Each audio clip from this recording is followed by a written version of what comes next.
I was privileged to join over 3,000 Jewish women as I attended the International Convention of Chabad Women Emissaries from across the globe in Brooklyn, New York. It was empowering, uplifting, inspiring, and most importantly, there was an amazing feeling and display of Jewish unity. While I was there, one of my friends asked me whether it would be hard for me to go back to Novato after such a rejuvenating experience with old and new friends. Thank you. I love that. Isn't it great? Okay. Some family members and every single Jewish amenity you can imagine. So my answer to her then is only reinforced as I stand before you tonight. I told her, not at all. My home is in Novato. My friends are in Novato. And my community is my family. Together, we are creating a bastion of Jewish life here in Novato. Tonight, gathered in this room with 50 Jewish women, I am re-experiencing some of those special feelings of Jewish pride and unity that I felt 2 weeks ago. Tonight is a celebration of Jewish women. It's a celebration of Jewish femininity. It's a celebration of what the Jewish woman brings to the home. And it's really about the fact that when we go home tonight, each and every one of us should be more inspired and feel richer and happier and proud that we are a Jewish woman. So a few weeks ago, as I was planning this event, I was on the phone with my friend Rhoda, who is here tonight, and Rhoda asked me, Adina, what exactly do you have in mind for this evening? What do you want women to walk away with? And I started fumbling for an answer because I couldn't pinpoint my vision of tonight. And what came out of my mouth was inspiration. I want everyone to walk away feeling inspired and uplifted. And we left it at that. That was the conversation.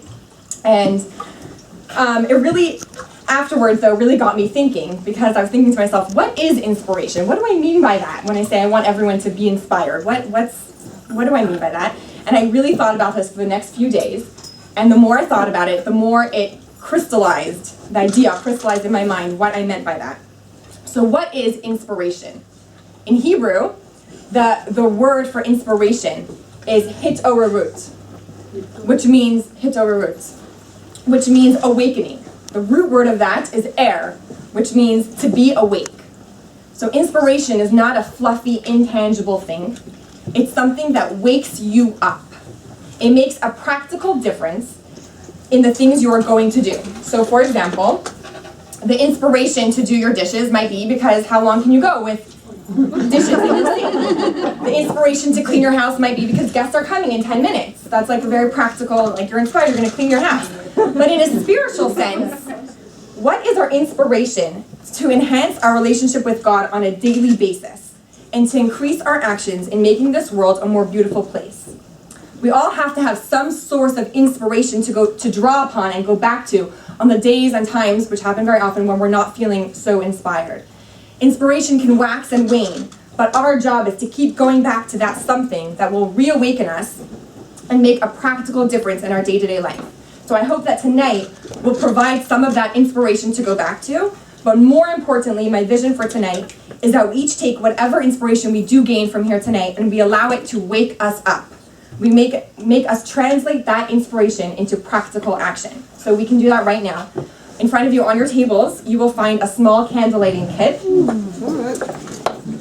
Light is hope. Light is faith. Light is strength. Light is all the things that the world wants to be. And each week, Shabbat rekindles hope, faith, and strength. Shabbat is all the things that the world should be.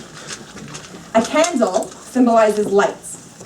And Shabbat symbolizes light. And that's why it is a mitzvah for every Jewish woman and every Jewish girl to light Shabbat candles on Friday, 18 minutes before sunset, to usher in a time of hope, faith, and strength. In this world, all it takes to clear the darkness is a little bit of light. So I ask that you each take home your candle lighting kits with you and light your candles this week at 5:29 with a blessing.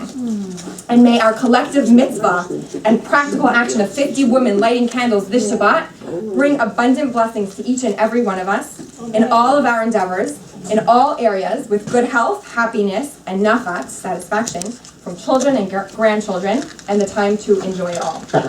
So I would like to call upon now my dear friend and neighbor, Joni Ehrlich, who always has a smile on her face, always has a kind word to share, and is always readily available to help with anything I need. I think I must have texted you 4 different things in the past few days, and Joni kept saying, no problem, of course, no problem. So Joni is going to share with us a few words about what the Jewish Circle means to her.